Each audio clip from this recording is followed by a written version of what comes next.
April మాసం మిథున రాశి వారికి ఎలా ఉండబోతోంది గురుగారు? శ్రీ గురుభ్యో నమ. శ్రీ మహాగణాధిపతి నమ. శ్రీ మహాసరస్వతి నమ. ఓం శ్రీమాత్రే నమ. ఈ యొక్క మిథున రాశి వారికి ఈ యొక్క ఏప్రిల్ మాసంలో ఈ విధంగా ఉంటుంది. మృగశిర నక్షత్రం 3-4 పాదాలు, ఆరుద్ర నక్షత్రం 4 పాదాలు, పునర్వసు నక్షత్రం 1-2-3 పాదాలు ఈ యొక్క రాశివి. ఈ యొక్క మిథున రాశి ఫలితాలు చూసుకున్నట్లయితే మనం ద్వితీయ స్థానంలో కుజుడు ఉన్నాడు. ఇప్పటివరకు వీళ్ళు ఎవరి మాట విన్న సీతయ్యలాగా ఉన్నారు. ఇప్పుడు మాత్రం కుటుంబంలో మీకు బలంగా మారే అవకాశాలు ఉంటాయి ఎక్కువగా.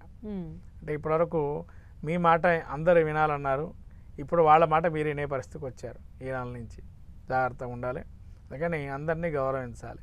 అంతే తప్ప నా మాటే నెగ్గుతుంది, నా బాటే ప్రతిదీ విషయానికి చూడాలని ఒక సమయం వచ్చినప్పుడు వాళ్ళ టర్న్ వచ్చినప్పుడు వాళ్ళ సంగతి నడుస్తుంది. కాబట్టి మనం ముందు నుంచే కొద్దిగా వాటి గురించి పట్టించుకొని ఉంటే ఇప్పుడు ఈ పరిస్థితి రాదు ఈ నెల వీరికి.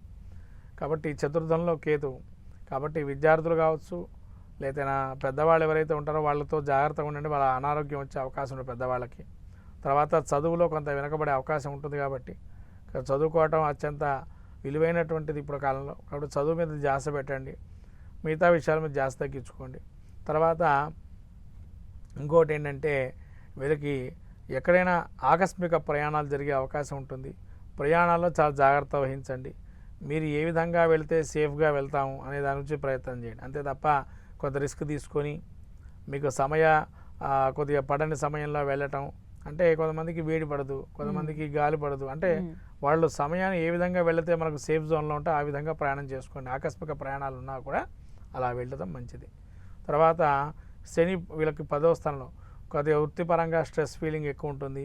మనకి ఏది ఇంకా పని రావట్లేదు, వృత్తిలో ఉండేటువంటి వారు ఎవరైతే ఉంటారో పనులు లేక ఇబ్బంది పడుతూ ఉంటారు కదా, వాళ్ళు రాలేదు అనుకోవద్దు. మన సమయం వచ్చినప్పుడు ఒకటి చిన్న పని వచ్చినా దాన్ని శ్రద్ధగా చేయండి. దాన్నే ఇంకో ఇద్దరు పిలుస్తారు మిమ్మల్ని, ఇంకోటి చెప్తారు, ఇంకో 2 పనులు చెప్తారు. అట్లా మీరు మంచిగా స్ట్రెస్ పెట్టి చేయండి, ఖచ్చితంగా గెలుపు అనేది ఉంటుంది. తర్వాత రాహు 10లో ఉన్నాడు. విదేశీ ప్రయత్నాలు చేసేవాడు విదేశీ ప్రయత్నం చేయొచ్చు. విదేశీ విద్య చదువుకునేవాడు విదేశీ విద్య చదువుకోవచ్చు. అలాగే శుక్రుడు వీళ్ళకి 10లో ఉన్నాడు. కాబట్టి కొత్త వాళ్ళ పరిచయంతో కొంత మార్పులు చేర్పులు వచ్చే అవకాశం ఉంటుంది. జీవన శైలిలో కూడా కొత్త వాళ్ళ పరిచయంతో. అలానే వీళ్ళకి ఆలోచనలో కొన్ని మార్పులు వస్తాయి. వీళ్ళు ఆలోచించేది వీళ్ళేదా అన్న ఒక భావనలో ఉంటుంది మిథున రాశి వారికి. ఎందుకంటే సడన్గా వీళ్ళ డెసిషన్స్ మారుతుంటాయి. వీళ్ళు ఇప్పటిదాకా అసలు ఇటువంటి డెసిషన్ తీసుకుంటారు అనుకోలేదు, అటువంటిది ఇటువంటి నిర్ణయాలు కూడా తీసుకునే తత్వం వీళ్ళదా మనకు ఆలోచనలో వస్తారు. తర్వాత రవి వీళ్ళకి ఏకాదశంలో ఉన్నాడు. కాబట్టి ఏది చేసినా చెల్లుతుంది అనే ఒక భావన ఉంటుంది. కాబట్టి ఏది చేసినా చెల్లుతుంది, అది అందరికీ ఆమోదయోగ్యంగా ఉండే నిర్ణయాలు తీసుకోండి. సో మన కొంతమంది స్వలాభం స్వార్థంగా ఆలోచన చేసే తత్వాన్ని వదలండి. మీలో కొత్తదనాన్ని చూసే అవకాశం ఉంటుంది అని అంటే అది ఈ నెలలోనే. ఎందుకంటే రవి లాభంలో ఉన్నాడు. కాబట్టి కొత్త నిర్ణయాలు తీసుకోవడం వల్ల కొంతమంది మిమ్మల్ని ఆకర్షితం అవుతారు. మీ దగ్గరగా మీ యొక్క నేర్పరిని చూసి వాళ్ళు మీ దగ్గరకు వచ్చి కొత్త విషయాలు నేర్చుకోవటం కానీ, మీతో భాగస్వామ్యం పంచుకోవటం కానీ, లేదా వ్యాపారంలో కానీ ఇలా కొత్తదైన జీవనశైలి మారుతుంది. తర్వాత గురువు 12లో ఉన్నాడు. శుభకార్యాచరణ, ఏదైనా శుభ గృహప్రవేశాలు, గృహారంభాలు ఈ నెలలో చాలా అద్భుతంగా పనికొస్తాయి వీళ్ళకి. అటువంటి వాటికి ప్రయత్నం చేయొచ్చు.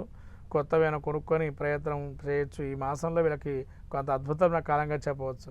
మిథున రాశి వారికి ఈ నెల చాలా మంచిది.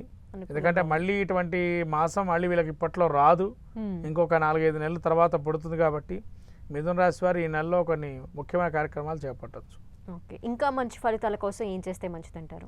వీరు ఎక్కువగా వెంకటేశ్వర స్వామి ఆరాధన చేయటం మంచిది. తర్వాత అట్లనే విష్ణుమూర్తికి సహస్రనామార్చన, విష్ణుమూర్తి తులసి దళ అర్పణ చేయటం వల్ల మంచిగా జరుగుతుంది మిథున రాశి వారికి.